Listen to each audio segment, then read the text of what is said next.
Assalamualaikum warahmatullahi wabarakatuh.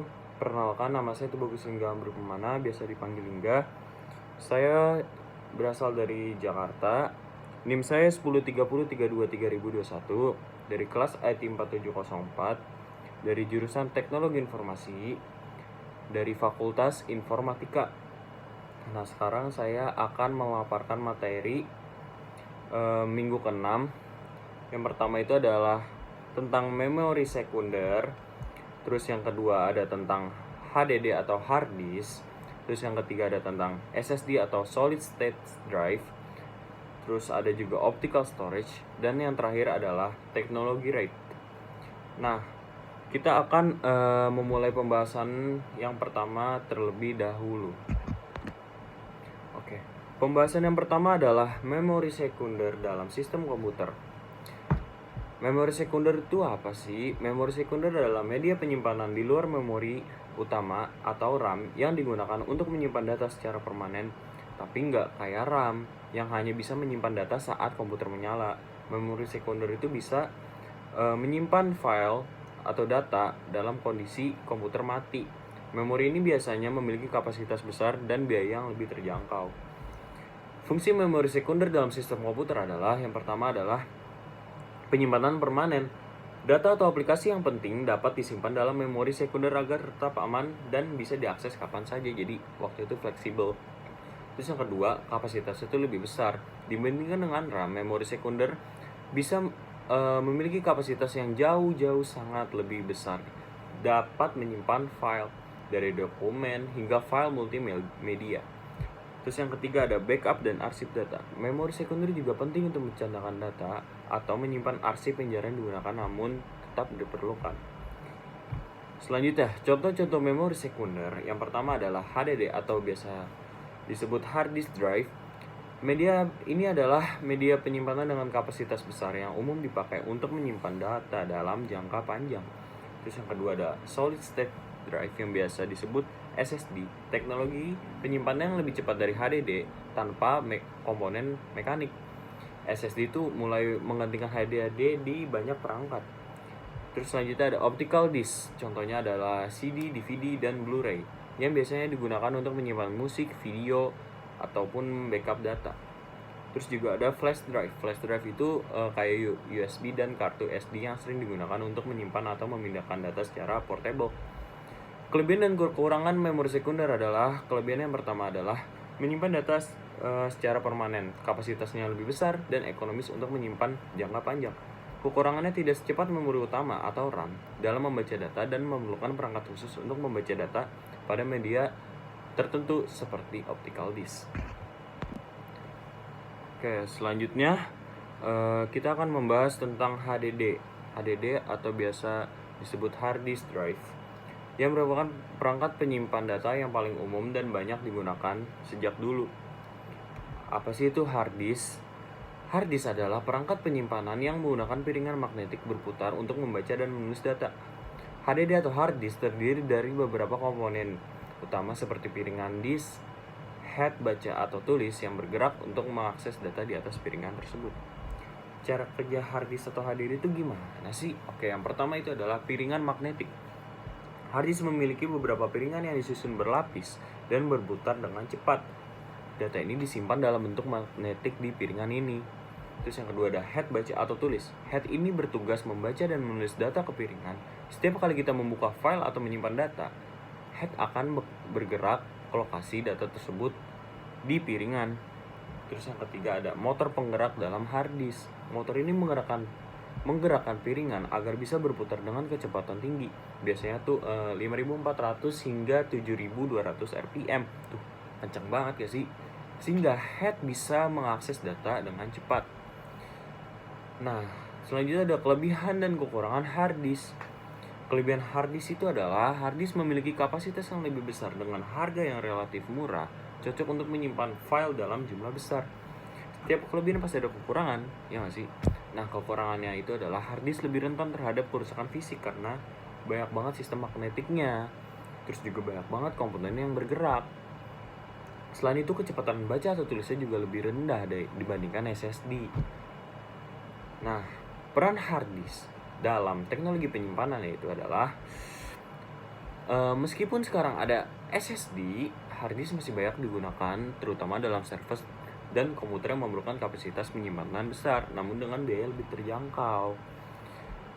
Hard disk juga umum digunakan untuk menyimpan eksternal dan backup data.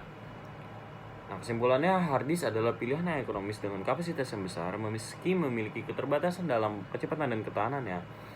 Karakteristik hard disk atau HDD ini bisa membantu kita memilih perangkat penyimpanan sesuai kebutuhan baik untuk keperluan pribadi maupun bisnis. Nah, mungkin itu aja tuh penjelasan hard disk dari saya. Nah, selanjutnya kita akan membahas materi yang lain. Oke, selanjutnya saya akan membahas solid state driver atau biasa kita kenal SSD. Apa sih SSD itu? SSD adalah perangkat penyimpanan yang menggunakan teknologi flash untuk menyimpan data secara digital, bukan mekanik seperti HDD atau hard disk. Solid state drive atau SSD tidak memiliki komponen bergerak seperti piringan yang berputar. Nah, ini bisa membuatnya lebih cepat, lebih tahan guncangan, dan lebih hemat daya karena tidak memerlukan banyak energi. Nah, keunggulan SSD dibandingkan hard disk yang pertama itu adalah kecepatan.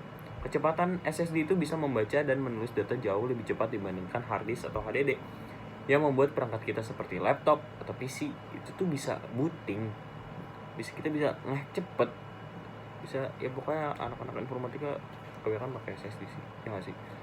Nah, terus bisa menjalankan aplikasi dengan cepat. Nah, gamers tuh juga kebanyakan pakai SSD. Terus ketahanan SSD itu lebih tahan daripada hard disk. Kenapa? Karena komponen bergerak itu nggak ada. SSD itu lebih rentan terhadap guncangan dan benturan. Ini menjadikan pilihan yang sangat ideal untuk perangkat portable. Terus yang ketiga ada efisiensi daya. Karena tidak memiliki komponen mekanik, SSD itu lebih hemat daya sehingga membantu meningkatkan daya tahan baterai pada laptop. Terus ada juga jenis-jenis SSD atau solid state driver. Terus apa aja sih? Nah, yang pertama itu ada SATA SSD. SATA SSD menggunakan antarmuka yang sama dengan hard disk atau HDD. Kecepatannya cukup baik tetapi masih terbatas. Terus yang kedua ada NVMe SSD. Jenis SSD ini merupakan jenis SSD yang lebih cepat karena menggunakan jalur PCIe. Biasanya dipakai pada perangkat yang membutuhkan kinerja tinggi. Nah, tuh kayak gamers, kayak mau nge-hack. Nah, kesimpulannya dengan kecepatan, ketahanan, dan efisiensi dayanya, SSD atau solid state driver itu menjadi pilihan utama dalam penyimpanan data, terutama untuk para pekerja atau para mereka yang membutuhkan kinerja optimal dalam bekerja atau gaming. Nah, jadi tuh SSD sama HDD tuh punya kelebihan masing-masing.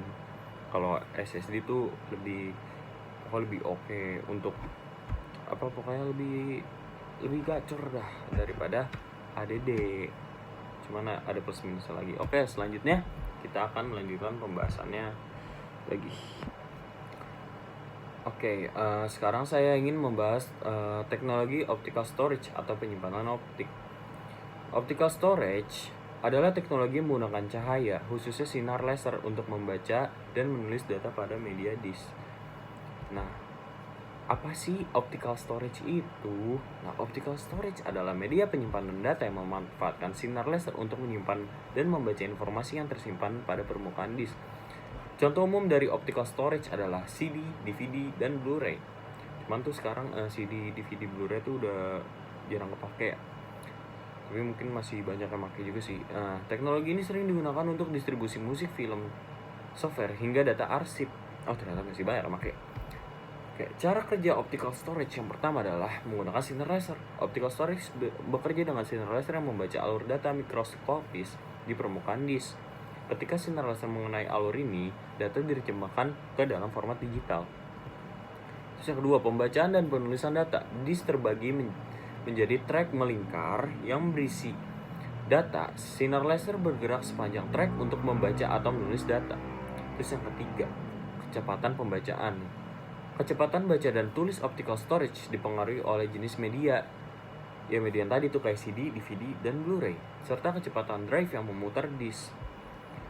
Terus jenis-jenis optical storage yang pertama adalah CD atau compact disk. Kapasitasnya itu sekitar 700 MB, sering digunakan untuk menyimpan musik dan software. Terus yang kedua ada DVD, Digital Versatile Disk, memiliki kapasitas hingga 4,7 GB atau lebih. Biasa digunakan untuk film atau data yang lebih besar. Terus yang ketiga ada Blu-ray, kapasitasnya tuh gede banget, bisa hingga 50 GB loh atau lebih. Sangat cocok tuh untuk video berkualitas HD. Terus ada juga kartu optik atau optical cards. Teknologi optical storage berbentuk kartu umumnya dipakai untuk aplikasi khusus sebagai kartu identitas atau keamanan. Kelebihan dan kekurangan optical storage, yang pertama adalah kelebihannya. Kelebihannya, optical storage memiliki daya tahan yang baik, data tahan lama, dan disk dapat diarsipkan selama bertahun-tahun. Harga juga terjangkau untuk data yang tetap.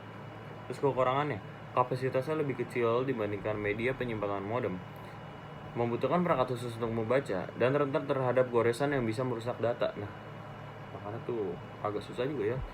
Kesimpulannya, optical storage merupakan solusi penyimpanan data yang tahan lama dan terjangkau, terutama untuk media fisik seperti musik, film, dan arsip. Meskipun dengan menurun dengan hadirnya penyimpanan digital modern, optical storage itu masih relevan dan penyimpanannya tuh bisa jangka panjang.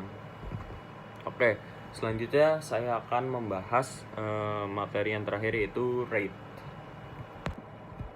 Oke, saya ingin melanjutkan pembahasan materinya. Nah, sekarang saya ingin membahas pembahasan materi terakhir, yaitu RAID. RAID atau Redundant Array of Independent Disk, yaitu teknologi yang menggabungkan beberapa hard disk untuk meningkatkan performa dan keandalan penyimpanan data. Apa sih RAID? Nah, RAID itu adalah teknologi yang menggabungkan beberapa hard disk atau SSD menjadi satu sistem penyimpanan. Dengan RAID, data disebarkan atau diduplikasi di beberapa disk sehingga meningkatkan kecepatan akses data dan keamanan data jika terjadi kerusakan pada salah satu disk. RAID sering digunakan di server dan sistem penyimpanan yang memerlukan performa dan keandalan tinggi. Cara kerja RAID. Yang pertama itu adalah stripping. Stripping yaitu teknik yang membagi data ke beberapa disk, sehingga mempercepat waktu baca atau tulis karena data diakses dari beberapa disk sekaligus. Yang kedua ada mirroring.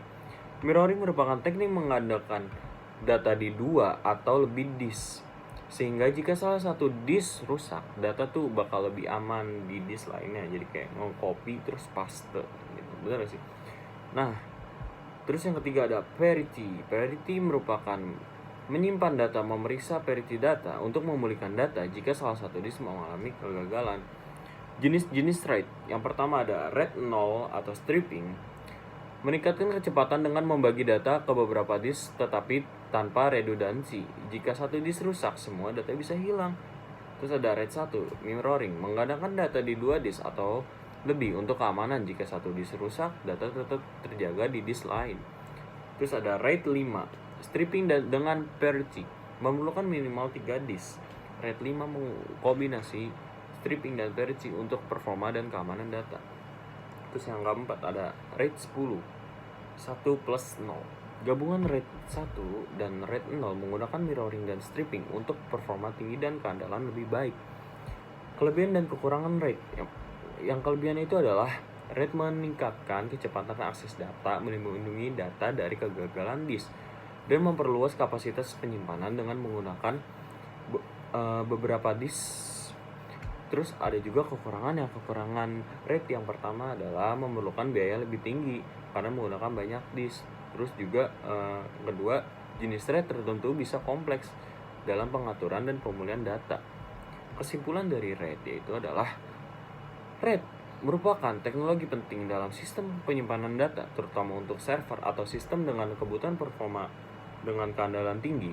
Memahami jenis-jenis RAID membantu kita memilih konfigurasi yang tepat sesuai kebutuhan penyimpanan, keamanan, kecepatan, atau efisiensi. Mungkin segitu saja penjelasan dari saya. Kita telah memahami berbagai teknologi penyimpanan data, mulai dari memori sekunder, hard disk atau HDD, terus SSD atau solid state drive, RAID, dan optical storage. Setiap teknologi memiliki kelebihan dan kekurangan yang unik serta penting dalam sistem komputer yang modern. Kesimpulan utamanya itu, yang pertama tadi tuh memori sekunder. Memori sekunder memberikan penyimpanan permanen untuk kapasitas besar dan cocok untuk berbagai kebutuhan komputasi. Yang kedua ada hard disk atau HDD. HDD berkapasitas besar dan ekonomis, sementara SSD unggul dalam kecepatan dan daya tahan. Nah, terus ada juga RAID. RAID mengombinasikan beberapa disk untuk performa dan keamanan data yang lebih tinggi, sering digunakan di server. Dan yang terakhir ada optical storage, teknologi penyimpanan yang tahan lama untuk distribusikan seperti CD dan DVD. Setiap jenis penyimpanan memiliki peranan masing-masing sesuai kebutuhan dan lingkungan penggunanya. Nah, berikut penjelasan yang bisa saya sampaikan, kurang lebihnya mohon maaf. Wassalamualaikum warahmatullahi wabarakatuh.